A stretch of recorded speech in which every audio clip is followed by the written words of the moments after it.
Fine my dear. और आप लोग कैसे हैं? वेरी गुड, बहुत बढ़िया। चलिए आज मैं पढ़ाऊंगा आप लोग को रासायनिक अपक्रिया के प्रकार। अगर आपसे कोई पूछता है कि रासायनिक अपक्रिया कितने प्रकार के होते हैं, तो आपको कहना है कि रासायनिक अपक्रिया मुख्य रूप से निम्नलिखित रूप से 2 प्रकार की होती है। आपको बोलना है कि अगर आपसे कोई पूछे कि रासायनिक अपक्रिया कितने प्रकार की होते हैं, तो आपको कहना है कि रासायनिक अपक्रिया निम्नलिखित 2 प्रकार के होते हैं। तो फिर कहेगा कौन कौन, क्या कहेगा, कौन कौन। तो आपको कहना होगा कि संयोजन अपक्रिया, योगात्मक अपक्रिया, संयोजन अपक्रिया या योगात्मक अपक्रिया नंबर 1। नंबर 2 विस्थापन या प्रतिस्थापन अपक्रिया। मतलब ये दोनों एक ही चीज है, लेकिन इसमें जब आप लोग पेपर देने जाएंगे, मॉडल पेपर जब यूपी बोर्ड में आएगा पेपर, तो कभी कभी संयोजन अपक्रिया ना पूछ करके यहाँ पर ये पूछ सकता है कि योगात्मक अपक्रिया किसे कहते हैं, ये पूछ सकता है, ठीक है। दूसरा नंबर यहाँ पर विस्थापन अपक्रिया क्या है, तो यहाँ पर पूछ लेगा प्रतिस्थापन अपक्रिया क्या है। या ये नहीं पूछेगा तो दोनों में से ये क्लियर ये कर लेगा कि प्रतिस्थापन तथा संयोगात्मक अपक्रिया में योगात्मक अपक्रिया में अंतर क्या है, क्या है अंतर क्या है, पूछ लेगा, दोनों में कंप्रोमाइज पूछ लेगा, ठीक है ना। तो हमारे बच्चे आप लोग कंफ्यूज ना हों, मैं आपको बहुत ही सिंपल भाषा में इसको डिफाइन करवाऊंगा। आइए मैं देखता हूं बोर्ड पे। कह रहा रासायनिक अपक्रियाओं के प्रकार, मतलब रासायनिक अपक्रियाओं के प्रकार, ये प्रश्न है, मान लीजिए हेडिंग होगा या कुछ भी होगा, तो आप पूछे लिखेंगे उत्तर रासायनिक अपक्रिया के निम्नलिखित 2 प्रकार की होती है। निम्नलिखित 2 प्रकार के होते हैं। नंबर 1 संयोजन अपक्रिया, नंबर 2 विस्थापन अपक्रिया।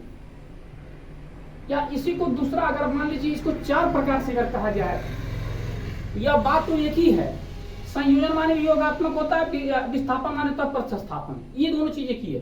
तो कंफ्यूज ना होइएगा। पेपर में जाने के बाद पेपर में कभी कभी हो जाता है कि वो पूछता है योगात्मक अपक्रिया किसे कहते हैं, क्या कहेंगे, योगात्मक अपक्रिया किसे कहते हैं। अब बच्चा क्या हुआ, संयोजनात्मक पढ़ के चला है, मैं परिभाषा को लिखवाया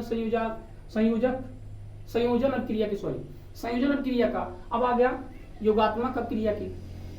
अब आप कंफ्यूज, अरे हम तो जो पढ़े थे वो आया ही नहीं, सर जी दूसरा बताए थे। तो मतलब आप कंफ्यूज ना होइए, इसमें कोई दिक्कत नहीं है, आप एक क्लियरिटी हो जाइए कि संयोजन अपक्रिया और योगात्मक अपक्रिया सेम एक ही है। जैसे फॉर एग्जांपल कि कोई महिला है, कपड़ा चेंज कर लिया, लेकिन महिला तो ही रहेगी, बस ठीक इसी तरह से। आगे मैं बात करता हूँ विस्थापन या प्रतिस्थापन प्रक्रिया, ठीक उसी तरह से है। जैसे अगर आपसे कोई पूछता है संयोजन अपक्रिया, तो मैं सबसे पहले संयोजन अपक्रिया को डिफाइन कर दे रहा हूँ, उसका परिभाषा भी क्लियर कर दे रहा हूँ। जैसे देख लीजिए, कह रहा संयोजन अपक्रिया या योगात्मक अपक्रिया किसे कहते हैं। फिर से सुनेंगे, संयोजन अपक्रिया या योगात्मक अपक्रिया किसे कहते हैं। अब आपको रिफ्रेशन देना है, यानी इसका उत्तर लिखना है कि वह अपक्रियाएं जिसमें 2 या 2 से अधिक पदार्थ आपस में संयोग करके या मिल करके एक नया पदार्थ का निर्माण करे, उसी को हम क्या कहेंगे, संयोजन अपक्रिया या योगात्मक अपक्रिया। फॉर एग्जांपल जैसे इसमें देगा, कह रहा है सल्फर ले लीजिए, क्या लेना है आपको, सल्फर, और यह है ऑक्सीजन। जब 2 पदार्थ यानी सल्फर और ऑक्सीजन, मतलब सल्फर प्लस ऑक्सीजन, 2 पदार्थ को जब हम ले लेते हैं तो दोनों को क्रिया कराते हैं, मिलाते हैं। मिलाने के बाद आपका एक पदार्थ उत्पन्न होता है जिसका नाम रखा जाता है SO2। क्या लिखा जाएगा, SO2। अब SO2 को आपको समझना है, इसका नाम है सल्फर डाइऑक्साइड। SO2 का क्या नाम है, सल्फर डाइऑक्साइड। फॉर एग्जांपल जैसे मान लीजिए कोई लड़का है, कोई लड़की है या कोई लड़का है, ठीक है ना, दोनों लोग, तो दोनों लोग प्यार कर लिए, क्या कर लिए, या मैरिज कर लिए, जो भी सर्टिफाई हो। आप इसको उदाहरण में समझेंगे कि दोनों लड़की और लड़का दोनों शादी कर लिए, मैरिज कर लिए, और मैरिज शादी होने के बाद वो अपने दंपति जीवन में एकत्रित हो जाते हैं। क्या होते हैं, दंपति जीवन में एकत्रित हो जाते हैं। लेकिन कुछ ही समय के बाद उनकी जो बेबी उत्पन्न होता है, बेबी वो एक प्रोडक्ट होता है, मतलब एक पदार्थ होता है। और मान लीजिए जैसे यहाँ पर एक पदार्थ बन गया, मतलब जैसे मैं यहाँ पर 2 चीज मैं बता रहा हूँ, अगर आपको बेबी वाला समझ में आना ठीक है, नहीं तो मैंने आपको पहले बता दिया कि मान लीजिए ये 2 लड़की लड़का, किसी के किसी मम्मी के और किसी पापा के लड़के और लड़कियां थे, 2 परिवार से थे। फिर दोनों परिवार को मिला करके, यानी दो पदार्थ, यानी दो परिवार या दो पदार्थ मिला करके एक दोनों मिले तो एक नया पदार्थ बना, मतलब एक नया दंपति का जीवन का उत्पत्ति हुई, जिसमें हम बोलते हैं दाम्पत्य जीवन या लड़की लड़के का विवाह हो गया।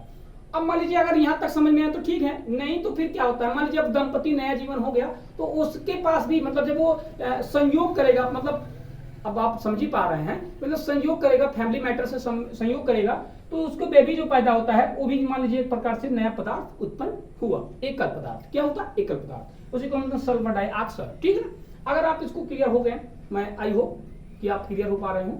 बाकी मैं नेक्स्ट वीडियो मिलूंगा। यहाँ पर एक हेडिंग छूट जा रहा है जिसका नाम रखा गया विस्थापन प्रतिस्थापन। ठीक है, इसको मैं अगले वीडियो में कवर करूंगा। बाकी आज इतना ही। Bye bye, see you too. अपना ख्याल रखिए।